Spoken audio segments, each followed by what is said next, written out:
नमस्कार, good morning. उम्मीद है आप लोग बढ़िया होंगे। स्वागत है आप सभी का। आज के इस आर्टिकल डिस्कशन सेशन में हम एक काफ़ी इंपॉर्टेंट और इंटरेस्टिंग आर्टिकल आप लोगों के साथ साझा करने जा रहे हैं, जो कि आपके कॉम्पिटिटिव एग्जाम्स के लिए तो महत्वपूर्ण है ही है, साथ में नॉलेज के लिए और हमारी जनरल लाइफ के लिए भी बहुत ज़रूरी है। इस आर्टिकल के टाइटल की बात करें तो टाइटल है rise to ethanol policy is deepening economic and environmental stress, यानी कि किस प्रकार से हमारे चावल से इथेनॉल बनाने की पॉलिसी जो है वो ना कि केवल हमारे इकोनॉमिक कंडीशन के लिए स्ट्रेसफुल है, बल्कि एनवायरमेंट यानी कि पर्यावरण के लिए भी बहुत दुखदाई है। किस प्रकार से इस आर्टिकल को समराइज किया है अशोक गुलाटी, रितिका जुनेजा और पूर्वी थंगा राज ने बड़े अच्छे तरीके से समराइज किया गया है। इसमें बताया गया है कि किस प्रकार से आज हमारा चावल से जो इथेनॉल बनाने की पॉलिसी है वो हमारे लिए कितना खतरनाक साबित हो सकती है। देखिए, बहुत बार जब किसी आर्टिकल का समराइजेशन किया जाता है या कोई भी जानकारी साझा की जाती है तो हम आधी अधूरी नॉलेज के साथ ही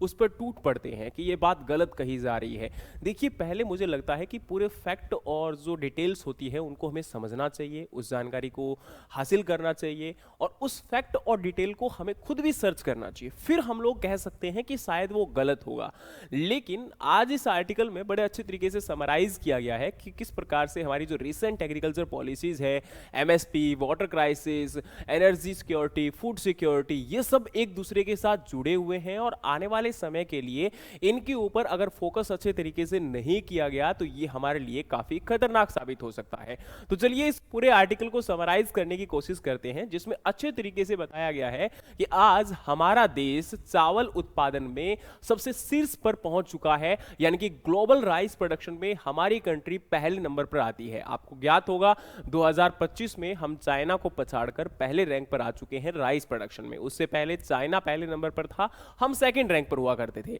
और आपको यह भी ज्ञात होगा कि 1966 ग्रीन रेवोल्यूशन हमारे भारत में आता है तो उससे पहले हमारे देश को दूसरे देशों के ऊपर आश्रित रहना पड़ रहा था, जैसे इटली, अमेरिका। इन कंट्री से हम लोग फूड को इंपोर्ट करते थे और हमारे देश के लोगों का पेट भरते थे। लेकिन आज हम चावल में या खाद्यान्न में खुद सेल्फ सफिशिएंट हो चुके हैं, आत्मनिर्भर हो चुके हैं। लेकिन सेल्फ सफिशिएंसी के बाद हमारा अगला रुख क्या है, यह बड़ा दुखदाई साबित हो रहा है। तो प्लीज इस चीज को अंडरस्टैंड करिएगा। सबसे पहले आप लोगों से एक सवाल पूछना चाहता हूं। मान के चलिए आप एक किसान हैं और आप किसी फसल को ज्यादा उत्पादित करते हैं और वो फसल इतनी ज्यादा उत्पादित हो चुकी है कि आपके पास ना तो रखने की जगह है और दूसरा वो खराब होती जा रही है। तो अब आप क्या करेंगे? आप या तो उसको गरीबों में बांट देंगे या फिर उसको कम दाम पर, जितना आपने उसको उत्पादन करने में लगाई है उससे कम दाम पर उसको किसी दूसरे को दे देंगे। ये दोनों ही बातें थोड़ी सी कॉन्ट्राडिक्टरी लगती है, लेकिन चलो पहले में हम लोग उस पर्सन को दे रहे हैं जिसको जरूरत है, लेकिन दूसरे में हम अपनी लागत जो अपनी निकाल नहीं पा रहे हैं और उससे भी कम दाम पर उसको बेच रहे हैं। यह बड़ा एक कॉन्ट्राडिक्टरी लगता है। और उसी प्रकार से आज हमारे एफसीआई के द्वारा जो स्टोर किया जा रहा चावल है उसको अपने स्टोर किए जाने की जो कॉस्ट है, उसकी जो पूरी लागत है, वो भी हम लोग निकाल नहीं पा रहे हैं और उससे कम दाम पर उसको इथेनॉल बनाने के लिए दिया जा रहा है। इससे बेहतर है कि चावल का उत्पादन या उसका स्टॉक उतना ही मेंटेन किया जाए जितनी की जरूरत है, क्योंकि ये जो लागत हम लोग यहां पर निकाल नहीं पा रहे हैं और सरकार का इकोनॉमिक बर्डन बढ़ता चला जा रहा है, ये तो हमारे लिए और ज्यादा प्रॉब्लम क्रिएट हो सकता है। तो आज के समय ये आर्टिकल कहीं ना कहीं इन सभी चीजों को कंपाइल करने की कोशिश करेगा। तो चलिए सबसे पहले आपको बताना चाहता हूं कि हमारा देश चावल उत्पादन में पहले रैंक पर आ चुका है। 2025-26 के अंदर कुल चावल का उत्पादन 154 मिलियन मैट्रिक टन रहा है और इसके साथ हम लोग वर्ल्ड में पहले रैंक पर आ चुके हैं, चाइना को पीछे छोड़कर। अब बारी आती है कि हम केवल चावल उत्पादन में नहीं बल्कि चावल का जो एक्सपोर्ट है,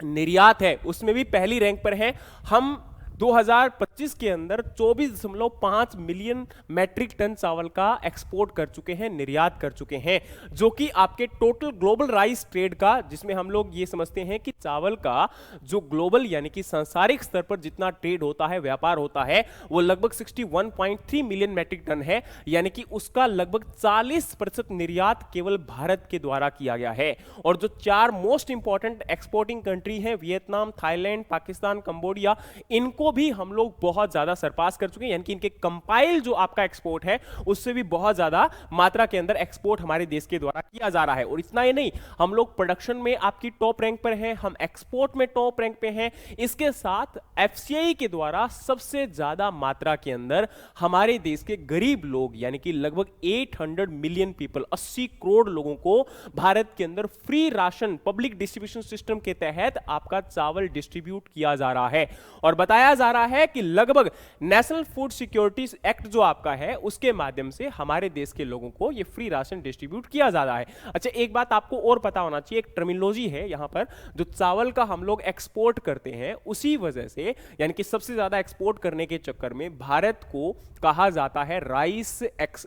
वाटर एक्सपोर्टिंग कंट्री, क्योंकि हम लोग वर्चुअल फॉर्म में सबसे ज्यादा वाटर को एक्सपोर्ट कर रहे हैं। हम लोग कोई पानी का एक्सपोर्ट डायरेक्टली नहीं कर रहे हैं, लेकिन अब आप लोग जानते हैं कि चावल को उत्पादित करने में, 1 किलोग्राम चावल का उत्पादन करने में लगभग 4000 लीटर पानी की आवश्यकता होती है। तो आप लोग सोच सकते हो कि कितनी ज्यादा मात्रा के अंदर हम लोग वर्चुअल फॉर्म में दूसरे देशों को आपका पानी का निर्यात कर रहे हैं जब हम चावल का निर्यात कर रहे हैं। तो इसी वजह से वर्चुअल वाटर एक्सपोर्टिंग कंट्री में भी हमारी पहली रैंक है, और ये हमारे लिए कहीं ना कहीं कंसर्न का पार्ट है, चिंता का विषय है। और इसकी वजह से ही चाइना जैसी कंट्रीज ने, क्योंकि जहां पर आप सोच के देखो चावल उत्पादन में पहले रैंक पर था, तो ऐसा नहीं है कि उन्होंने मतलब चावल उत्पादन आपका कम करना स्टार्ट कर दिया है, वहां पर उत्पादन कम होना शुरू हो गया है, लेकिन वहां के सरकार के द्वारा डाइवर्सिफिकेशन पर जोर दिया जा रहा है, क्योंकि उनको पता है चावल का उतना ही उत्पादन करना सही होगा जितना हमारे देश की जरूरत है। उससे ज्यादा हम उत्पादन कर एक्सपोर्ट जो कर रहे हैं उससे हमें जो एक प्रकार से आपका एक्सपोर्ट करने से रिटर्न अर्निंग जो मिल रही है, वो अर्निंग आने वाले समय के लिए हमारे देश के लिए काफी हद तक चिंताजनक हो सकती है, क्योंकि हम लोग डॉलर्स तो कमा लेंगे, लेकिन जो वाटर आपका एक्सपोर्ट किया जा रहा है उस केस में हमारे देश के अंदर ऑलरेडी वाटर क्राइसिस झेले जा रहे हैं। आपका ग्राउंड वाटर लेवल डिप्लीट होता जा रहा है, कमी होती जा रही है। अब सुनिएगा एक बात और इंपॉर्टेंट, अब क्या होता है 2024-25 के दौरान लगभग आपके बफर स्टॉक को मेंटेन करने के लिए 10,712 करोड़ रुपए की लागत आई थी। यानी कि जैसे मैंने आपको ऑलरेडी कहा, हम लोगों ने एक तो चावल का आपका क्या कर दिया, निर्यात कर दिया, एक्सपोर्ट कर दिया। दूसरा, हमने पब्लिक डिस्ट्रीब्यूशन सिस्टम के लिए उसको जो है आपका लोगों को डिस्ट्रीब्यूट कर दिया, जिसको जरूरत थी उनको आपका जो है प्रोवाइड करवा दिया। इसके अलावा हमने बफर स्टॉक मेंटेन कर लिया, मतलब हमारी जो जरूरत थी उसके अनुसार हमने उसको सहेज कर रख लिया। तीसरा होता है कि अब यहां पर जो आपकी जरूरत है उसके अनुसार तो मेंटेन कर लिया, अब उसको हमने इथेनॉल बनाने के लिए भी भेजना शुरू कर दिया। यानी कि जो आपका डैमेज्ड राइस होता है या फिर जो आपके ब्रोकन राइस होते हैं उनको हमने इथेनॉल बनाने के लिए बेचना शुरू कर दिया। लेकिन अब यहीं पर एक ट्विस्ट आपका स्टार्ट होता है कि 2026 जो आपका फाइनेंशियल ईयर है उसमें हमने 5 मिलियन मैट्रिक टन चावल जो है वो आपका इथेनॉल बनाने के लिए भेजा था, और उसकी इकोनॉमिक कॉस्ट जो है, अब जैसे मान के चलो एफसीआई की जो आपकी लागत है उस चावल को मेंटेन करने की, तो 1 किलोग्राम चावल जो मेंटेन किया जाता है उसकी लागत आती है 44 रुपए प्रति किलोग्राम। यानी कि 1 किलोग्राम चावल जो आपका एफसीआई के द्वारा स्टोर किया जाता है, मैनेज किया जाता है, बफर स्टॉक मेंटेन किया जाता है, उसकी लागत है 44 रुपए प्रति किलोग्राम। ठीक है, लेकिन अब देखिए यहां पर इथेनॉल बनाने के लिए कंपनीज को, फैक्ट्रीज को 23 रुपए किलोग्राम की दर से यह बेचा गया है, यानी कि 23 रुपए प्रति किलोग्राम की दर से ही बेचा गया। तो अब इसमें जो डिफरेंस आया 21 रुपीस पर किलोग्राम, ये लॉस किसका हुआ, एफसीआई का हुआ, यानी कि सीधा सीधा गवर्नमेंट का इकोनॉमिक लॉस यहां पर 21 रुपए का प्रति किलोग्राम की दर से हुआ है। और हमने 5 मिलियन मैट्रिक टन आपका चावल जो है वो इथेनॉल बनाने के लिए दिया है। तो सीधा सीधा मतलब यहां पर ये है कि फ्यूल वर्सेस, अगर हम फूड और फ्यूल की डिबेट की अगर हम देखें तो ये हमारा सबसे बड़ा क्वेश्चनेबल पार्ट बन जाता है कि ये सब्सिडी किसके लिए दी जा रही है, और इसकी अगर हम एक प्रकार से देखें कि यहां पर लागत क्या है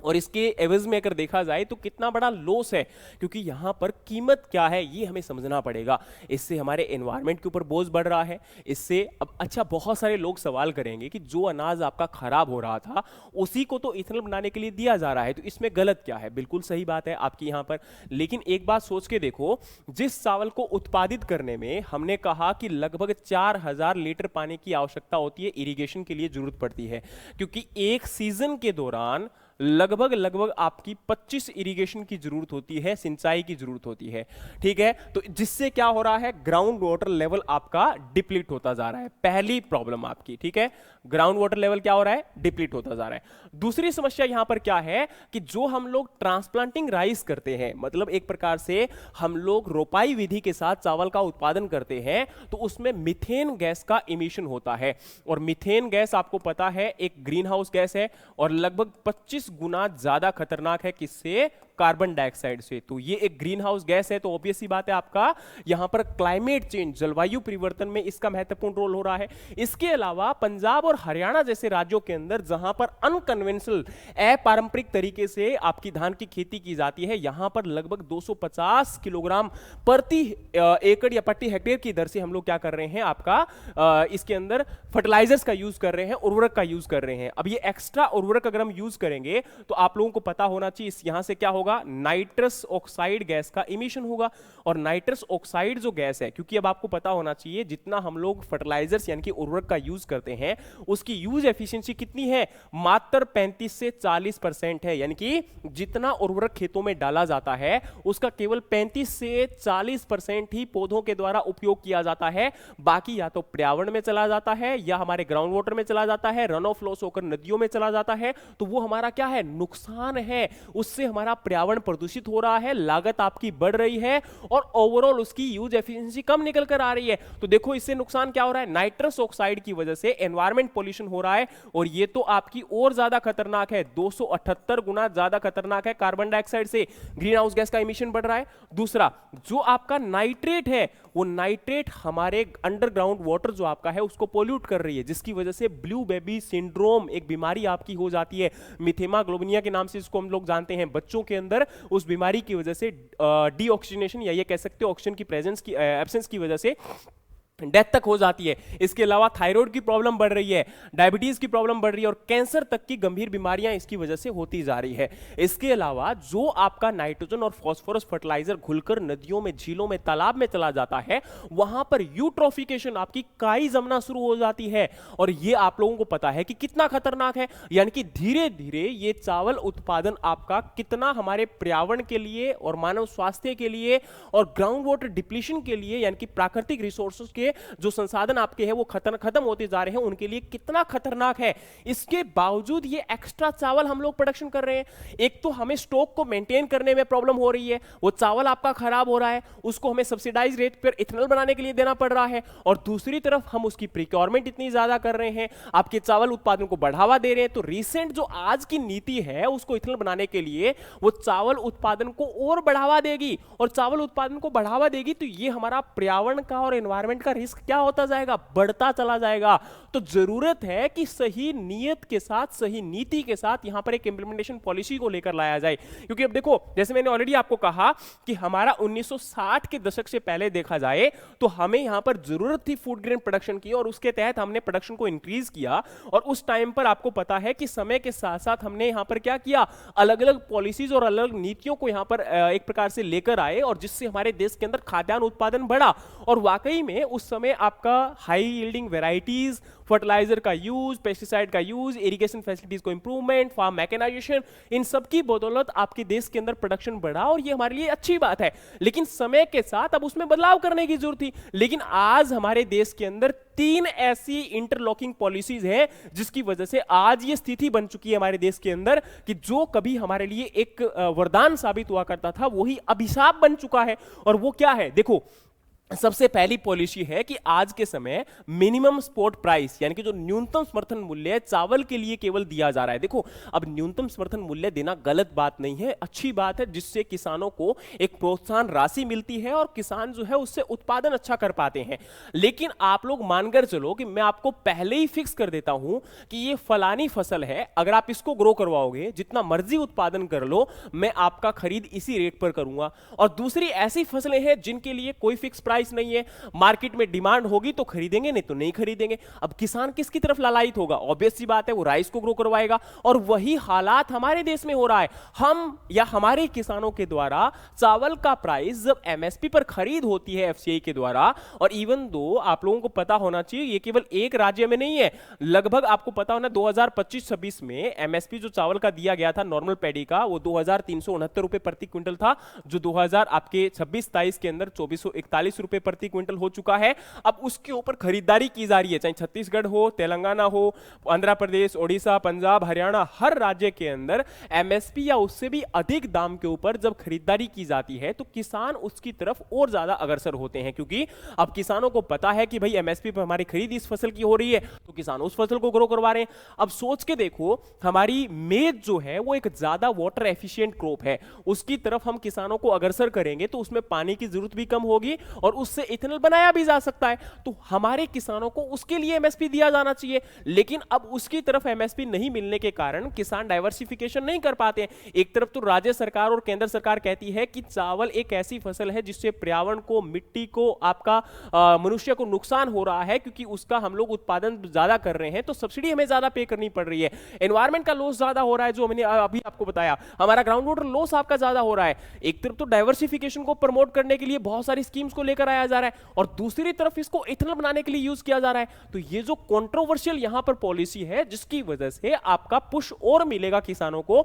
और वो आपका राइस को ज्यादा ग्रो करवाएंगे। तो ये देखने में तो बहुत इजी लगता है, बहुत आसान लगता है, लेकिन दूसरी तरफ ये लॉन्ग टर्म के लिए सस्टेनेबल नहीं है, क्योंकि हमें ये भी तो देखना है ना कि आने वाले समय में हमारी जमीन, हमारा पर्यावरण, हमारा मानव स्वास्थ्य बचा रहे, तभी तो हम लोग खेती कर पाएंगे। तो उसके लिए जरूरत है आज के समय कि लिमिटेड राइस प्रोडक्शन हो और उसकी लिमिटेड ही प्रिक्योरमेंट की जाए, जितनी हमारी जरूरत है, जितने हमारे देश के अंदर लोग गरीब हैं उन्हीं को उपलब्ध करवाया जाए। अच्छा, कुछ लोग गरीबी रेखा से ऊपर भी है, इसके बावजूद भी उनको आज फ्री राशन उपलब्ध होता है, तो उस कैटेगरी को अगर आप राशन देना भी चाहते हो तो कम से कम आधे दाम तो लो, जिससे हमारे प्रिक्योरमेंट की कॉस्ट या फिर जो स्टोर हाउस ग्रेन को स्टोर करने की कॉस्ट है वो तो निकल सके। लेकिन हम लोग उस सभी को फ्री राशन में डिस्ट्रीब्यूट कर पा रहे हैं, जिससे आपका आने वाले समय में किसान के ऊपर भी बर्डन इसका बढ़ता चला जा रहा है। दूसरा यहां पर इंपॉर्टेंट कंसर्न है कि हमारे देश के अंदर आपकी जो सब्सिडीज दी जाती है, जैसे अभी प्रेजेंट टाइम में आपका जो ट्यूबवेल पंप्स हैं या सबमर्सिबल पंप है, उनको चलाने के लिए जो खेतों की बिजली है वो फ्री दी जाती है या बहुत कम कॉस्ट में दी जाती है, जिसकी वजह से जैसे मैंने ऑलरेडी आपको कहा कि हमारे चावल के धान के खेत में एक सीजन में 25 या उससे भी ज्यादा इरिगेशन की जरूरत होती है, सिंचाई की जरूरत होती है, तो वो सारा का सारा फ्री अगर इरिगेशन पर रहेगा, फ्री इलेक्ट्रिसिटी पर रहेगा, तो उसका कंजप्शन ज्यादा होगा, ग्राउंड वाटर लेवल आपका और डिप्लीट होगा। और तीसरी यहां पर नीति है कि यूरिया की कीमत, अब आपको पता होगा किसानों को 242 रुपए प्रति बैग कीमत आपको पे करनी पड़ती है, 250 रुपए मैक्सिमम हो सकती है किसी किसी राज्य के अंदर, लेकिन सरकार के द्वारा 242 रुपए प्रति बैग का प्राइस निर्धारित किया गया है 45 किलोग्राम का, लेकिन उसकी जो एक्चुअल कॉस्ट है वो लगभग 2000 रुपए से ऊपर है। तो लगभग 85 से 90% सब्सिडी जो है वो सरकार के द्वारा दी जाती है। तो अब सोच के देखो, 90% सब्सिडी सरकार के द्वारा दी जाती है, तो उससे इकोनॉमिक बर्डन किसकी बड़ी? सरकार की बड़ी। और दूसरी तरफ जो सस्ता यूरिया उपलब्ध होता है बाकी उर्वरकों के रिस्पेक्ट में, तो किसान यूरिया का ज्यादा उपयोग करता है। जैसे मैंने ऑलरेडी आपको कहा कि पंजाब और हरियाणा के अंदर जितनी रिकमेंडेशन डोज होती है उससे बहुत ज्यादा मात्रा के अंदर यूरिया का उपयोग होता है। तो अब एक बार के लिए तो वो प्रोडक्शन को इंक्रीज करता है, लेकिन आज हमारे फर्टिलाइजर्स की जो यूज एफिशिएंसी है वो मैक्सिमम तक पहुंच चुकी है, मतलब आपकी लीस्ट तक पहुंच चुकी है। जैसे प्रेजेंट टाइम में मैं बताना चाहता हूं कि 1970 के दशक के दौरान 1 किलोग्राम अगर हम उर्वरक का यूज करते थे तो उसके बदले में 10 किलोग्राम हमें ग्रेन मिलता था, लेकिन आज ये 1 किलोग्राम यूरिया या आपके फर्टिलाइजर्स का उपयोग अगर हम करते हैं तो 3 किलोग्राम भी ग्रेन नहीं मिलता। तो इसका मतलब की दक्षता क्या हुई है? कम हुई है। तो हम लोग ज्यादा उर्वरक उपयोग करेंगे तो उससे प्रोडक्शन ज्यादा नहीं बढ़ने वाला, और ये हमारे किसानों को समझाने की जरूरत है। अब इसके ऊपर सब्सिडी जो डायरेक्ट दी जाती है उसके बदले में किसानों को डायरेक्ट इनकम सपोर्ट दिया जाना चाहिए। जैसे अब प्रधानमंत्री किसान सम्मान निधि योजना के तहत 6000 रुपए प्रति हेक्टेयर दिए जाते हैं, तो उसमें आपका जो यूरिया का कॉस्ट है वो और ऐड कर दिया जाए। जैसे यूरिया की जो सब्सिडी है वो सरकार 80 से या 90% दे रही है, तो वो जो कॉस्ट है, जैसे मान के चलो 1 एकड़ के अंदर आपके 2 2 बैग यूरिया के यूज होते हैं, तो उस 2 बैग की जो सब्सिडी है वो किसान के डायरेक्टली किसान के खाते में दी जाए और यूरिया का उतना ही प्राइस किसान से लिया जाए जितना कि उसका प्राइस होता है। इससे यूरिया का कंजप्शन भी बढ़ेगा और आने वाले समय में किसान उसको एफिशिएंटली यूज भी कर पाएगा। तो मतलब ये मेरा नहीं मानना है, कृषि अर्थशास्त्रियों का कहना है कि इस प्रकार से अगर हम इसको यूज करते हैं तो आने वाले समय में और फायदा हो सकता है और सब्सिडी की कॉस्ट यहां पर सरकार की कम हो सकती है और किसानों का ज्यादा फायदा हो सकता है, पर्यावरण का नुकसान कम हो सकता है, लेकिन इसके ऊपर काम करने की जरूरत है। इसके अलावा मेज, शुगर केन जैसी जो क्रॉप है इनके ऊपर काम करने की जरूरत है, क्योंकि इससे भी आपका यहां पर कहीं ना कहीं इथेनॉल हम लोग बना सकते हैं। क्योंकि देखो इथेनॉल जो पॉलिसी है या इथेनॉल ब्लेंडिंग प्रोग्राम है वो एक गलत आइडिया नहीं है, लेकिन इसको एकदम से आपका एम्फेसाइज तरीके से स्ट्रांगली इंप्लीमेंट करना और उसमें बाकी ऑप्शंस ना उपलब्ध करवाना वो कहीं ना कहीं क्वेश्चनेबल है। और सरकार के ऊपर, नितिन गडकरी जी के ऊपर लगातार जो है मीम्स या फिर सवालों की झड़ी लगी हुई है कि भाई आप इतना फोर्सफुली इंप्लीमेंट क्यों कर रहे हो। और इवन दो सुप्रीम कोर्ट के अंदर सरकार ने यह भी एक्सेप्ट किया है कि ये हमारा एक ट्रायल है, आप पब्लिक के व्हीकल्स के ऊपर, खासकर जो 2023 के पहले के व्हीकल है वो E20 कॉम्प्लायंस नहीं है, वो खराब हो रहे हैं, उनकी माइलेज कम हो रही है, इसके बावजूद आप उन पब्लिक प्रॉपर्टीज के ऊपर बिना उनसे पूछे, बिना उनसे जानकारी लिए, बिना उनकी आज्ञा लिए आप उनके ऊपर ट्रायल कर रहे हो, तो उसका भुगतान कौन करेगा, उससे नुकसान का भुगतान कौन करेगा। सीधी सीधी बात है कि यहां पर कुछ एक चंद लोगों की बेनिफिट के लिए आपने एक प्रकार से इस पॉलिसी को इंप्लीमेंट कर दिया और वो भी स्ट्रांगली इस प्रकार से इंप्लीमेंट कर दिया कि भाई नहीं, हमें नहीं पता है, आपका नुकसान हो, इससे हमें कोई फर्क नहीं पड़ने वाला, हम तो इस पॉलिसी को लागू करने वाले। हम Brazil, USA, in country, Germany के साथ आपका कहीं ना कहीं रिलेशन करते हैं और वहां के हालात और हमारे हालात तो देख लो, कम से कम वहां किस क्रॉप को यूज किया जा रहा है ये तो देखो। और हम लोग डायरेक्टली यहां पर राइस को यूज कर रहे हैं। भाई राइस का ग्रो करने का, अब आप अगर 1 लीटर इथेनॉल बनाते हो चावल से तो लगभग 2.5 किलोग्राम चावल की जरूरत होती है और वर्चुअली आप ये कह सकते हो 10,000 लीटर पानी की आवश्यकता होती है इथेनॉल को बनाने के लिए। तो आप किस कीमत पर इथेनॉल बना रहे हो ये तो देखो। इस कंपैरिजन को अगर हम लोग नहीं समझ पाए तो आने वाले समय में वो दिन दूर नहीं है कि जिस टेक्नोलॉजी का हम लोग इफेक्टिवली यूज कर सकते थे, जो हमारे लिए वरदान साबित हो सकती थी, वही हमारे लिए सबसे बड़ा खतरा साबित होने वाली है। तो अगर इसके ऊपर सही तरीके से काम नहीं किया गया, क्योंकि इसमें किसी का विरोध नहीं है, मैं बार बार कहता हूं, किसी सरकार, किसी व्यक्ति विशेष का विरोध करना देशद्रोह नहीं होता है। एक सही समझ और सही नीति के साथ काम करना बहुत जरूरी है, क्योंकि इससे देश के भविष्य का निर्माण होता है। आने वाले देश के अंदर अगर हम फ्यूचर जनरेशंस को बचाना चाहते हैं, सस्टेनेबल एग्रीकल्चर को मेंटेन करना चाहते हैं, देश के अंदर प्रोडक्शन और प्रोडक्टिविटी को मेंटेन करना चाहते हैं, तो हमें इनके ऊपर काम करना पड़ेगा, वरना आने वाले समय में ये हालात और ज्यादा बदतर हो सकते हैं। उसी प्रकार से जैसे मैंने ऑलरेडी आपको कहा कि यहां पर ICRIER की रिपोर्ट है, यानी कि हमारा Indian council of research in international economic जो रिलेशंस हैं उनकी स्टडी है 2023-24 की, कि पंजाब के अंदर जो टोटल सब्सिडी दी जाती है पावर, फर्टिलाइजर और केनाल वाटर के ऊपर, वो प्रति हेक्टेयर 38,973 रुपए। सोच के देखो, 1 हेक्टेयर के ऊपर इतनी सब्सिडी दी जा रही है, तो ये सब्सिडी की कॉस्ट कितनी ज्यादा है। और यही कारण है कि आज हमारा जो चावल है उसका उत्पादन ज्यादा बढ़ रहा है और इसी वजह से हमें यहां पर कहना पड़ रहा है कि हमारा जो चावल का एक्स्ट्रा प्रोडक्शन हो चुका है, जो खराब हो रहा चावल है, उसको हम इथेनॉल बनाने के लिए यूज कर रहे हैं। भाई डाइवर्सिफिकेशन क्यों नहीं करते हैं हम लोग? बाकी क्रॉप के लिए किसानों को मेंटेन क्यों नहीं कर, मना क्यों नहीं पा रहे हैं? उनका रीजन ये है कि हम बाकी फसलों के लिए MSP नहीं दे रहे हैं और हम किसान को यहां पर ब्लेम कर देते हैं कि भाई किसान दूसरी फसलों के ऊपर क्यों नहीं जा रहा। किसान दूसरी फसलों के लिए ऊपर इसलिए नहीं जा रहा क्योंकि उसका लाभ प्रतिशत आपके चावल में ज्यादा है, उसकी प्रिक्योरमेंट डायरेक्टली हो रही है और वो भी उस दाम पर हो रही है जिससे उसका लाभ प्रतिशत बढ़ रहा है। तो जरूरत है सही नीति और नियत की, और MSP को या डायरेक्ट इनकम सपोर्ट अगर जब तक किसान को नहीं मिलेगा तब तक ये पॉलिसी इसी प्रकार से मेंटेन नहीं होगी और हमारे देश का नुकसान होता चला जाएगा। तो इस प्रकार से इंप्लीमेंट अगर किया जाए तो मुझे लगता है ज्यादा इफेक्टिवली मैनेज हो सकता है। अच्छा, इस आर्टिकल से हमें क्या सीखने को मिला? सीधी सीधी बात है कि इस आर्टिकल से हमें यही सीखने को मिला है कि पहली बात कि E20 जो प्रोग्राम है वो सही प्रोग्राम हो सकता था, एक वर्थवाइल प्रोजेक्ट हो सकता था, लेकिन उसको सही तरीके से इंप्लीमेंट करने की जरूरत है। दूसरा, उसमें हम लोग आपकी सब्सिडाइज FCI राइस को यूज करना बंद करें और फोर्सफुली यूज करना बंद करें, क्योंकि ये हमारी इकोनॉमिक कंडीशन के लिए बहुत ज्यादा खतरनाक है और साथ में पर्यावरण को भी लगातार नुकसान पहुंचा रहा है। तो करंट पॉलिसी आपके राइस प्रोडक्शन को बढ़ावा दे रही है, ग्राउंड वाटर डिप्लीशन जिससे बढ़ रहा है, फर्टिलाइजर का एप्लीकेशन बढ़ रहा है, ग्रीन हाउस गैस का इमिशन यहां पर बढ़ रहा है, वाटर पॉल्यूशन लगातार हो रहा है और जिससे फिजिकल डेफिसिट भी आपका लगातार बढ़ रहा है, वित्तीय घाटा लगातार बढ़ रहा है। तो यहां पर आपके इथेनॉल प्रोडक्शन के लिए हमें मेज को या ऐसी क्रॉप्स को आपका प्रमोट करना चाहिए जिसके अंदर पानी की या फिर ये कह सकते हो रिसोर्सेज का जो एक प्रकार से खतरा कम है, और साथ में चावल को हमें लिमिटेड करना चाहिए या फिर ये कह सकते हो उसका प्रिक्योरमेंट केवल और केवल किसके लिए होना चाहिए, जितनी हमारी फूड सिक्योरिटी है, खाद्य सुरक्षा है, न्यूट्रिशन सिक्योरिटी है, क्योंकि देश के अंदर भूखे मरने वाले लोग आज भी बहुत सारे हैं। और दूसरी तरफ हम लोग ये कह रहे हैं कि चावल हमारा खराब हो रहा है, भाई उसको मेंटेन करने के लिए, उसको स्टोर करने के लिए हमारी साइंटिफिक मैनेजमेंट प्रैक्टिसेस कहां है? हम किस प्रकार से कह रहे हैं कि हम लोग डेवलप कंट्री है, हम एक तरफ तो विश्व गुरु का डंका पीट रहे हैं और दूसरी तरफ हमारा चावल खराब होते जा रहा है। क्यों खराब हो रहा है भाई? एक तरफ तो देश के अंदर लाखों लोग, करोड़ों लोग भूखे मर रहे हैं और दूसरी तरफ हम लोग ये बोल रहे हैं कि चावल खराब हो रहा है। क्यों खराब हो रहा है? मिड डे मील के अंदर खराब चावल बच्चों को क्यों मिल रहा है? वो तो आप सही कर लो, दुरुस्त कर लो। अगर हम सही नहीं कर पा रहे हैं तो ये हमारा सिस्टम का फेलियर है, ना कि इसको हमें दूसरे आपके इथेनॉल बनाने के लिए दे दिया जाना चाहिए। अब बारी आती है reforming the procurement electricity subsidy and fertiliser subsidy, यानी कि हमारे देश के अंदर जो आपकी प्रिक्योरमेंट यानी कि एमएसपी सब्सिडी है उसके ऊपर काम करना पड़ेगा। इलेक्ट्रिसिटी सब्सिडी, फर्टिलाइजर सब्सिडी, इनको हमें सही तरीके से मैनेज करना होगा ताकि वाटर या रिसोर्सेज को एफिशिएंटली यूटिलाइज किया जा सके। और इसके साथ में डीएसआर जैसी यानी कि डायरेक्ट सीडर ऑफ राइस जो टेक्निक्स है उनको भी प्रमोट करना होगा। अभी बहुत सारे किसानों के साथ बात होती है तो किसान बताते हैं कि ट्रांसप्लांटेड राइस के अंदर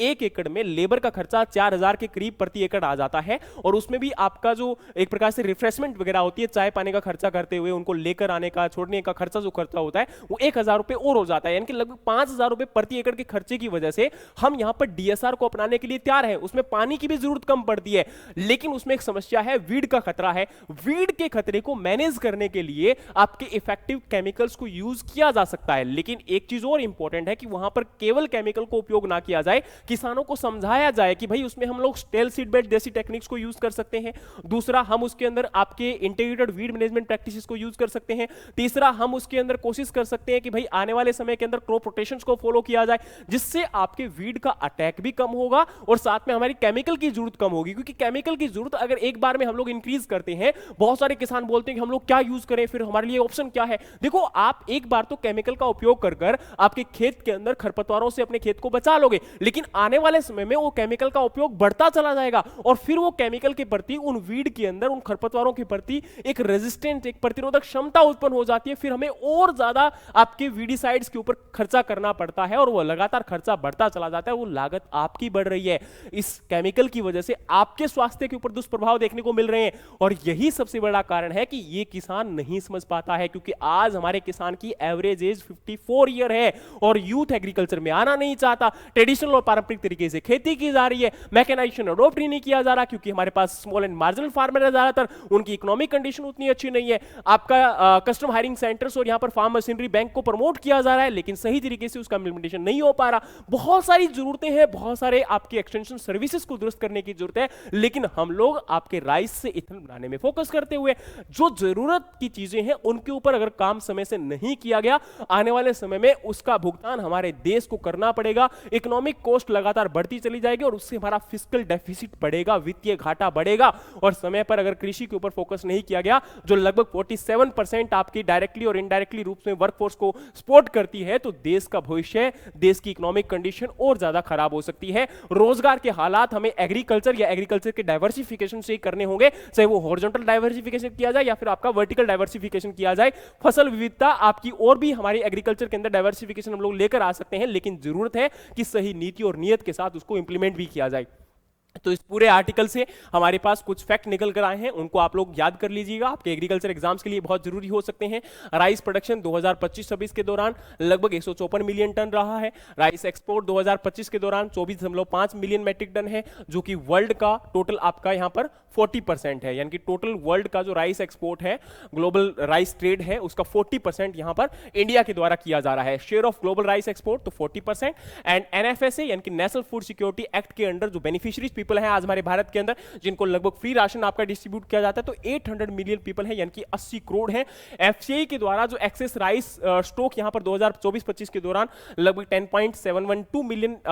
टन है, और एफसीआई का इकोनॉमिक कॉस्ट राइस को मतलब मेंटेन करने के लिए तो लगभग 44 रुपए प्रति किलोग्राम की कॉस्ट आती है। राइस आपका इथेनॉल प्रोडक्शन के लिए जो सप्लाई किया जाता है वो 23 रुपए प्रति किलोग्राम की दर से किया जा रहा है, और एमएसपी पैडी के लिए 2025-26 का नॉर्मल राइस के लिए 2369 रुपए प्रति क्विंटल था, और 2026-27 के लिए बढ़कर आपका हो चुका है 2441 रुपए प्रति क्विंटल। और वहीं पर water requirement for 1 kilogram rice is 4000 litre पर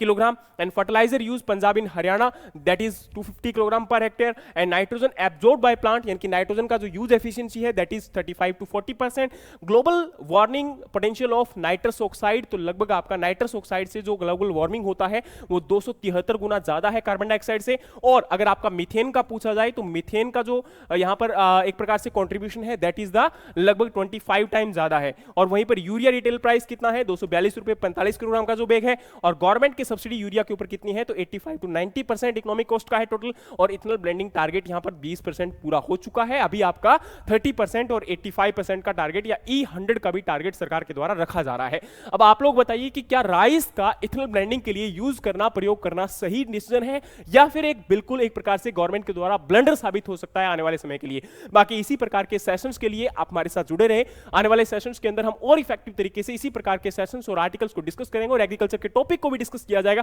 जिससे आपकी समझ को और बेहतर बनाया जाए, और एग्रीकल्चर एग्जाम्स के लिए भी साथ में, और साथ में अगर आप एग्रीकल्चर रिसर्चर्स हैं, एग्रीकल्चर नॉलेज को ज्ञान, या फिर ये कह सकते हो फार्मर हैं, इनोवेटिव फार्मर्स हैं, तो आपके लिए सेशन काफी उपयोगी साबित हो सकते हैं। तो इस सेशन के एंड में आप लोग प्लीज कमेंट बॉक्स में जरूर बताइएगा कि आपको आने वाले सेशन में किस टॉपिक का वीडियो चाहिए, और हमारे सेशंस आपको कैसे लगते हैं, इसके ऊपर कमेंट जरूर करिएगा। मिलते हैं नेक्स्ट वीडियोस में, तब तक के लिए जय हिंद, जय भारत।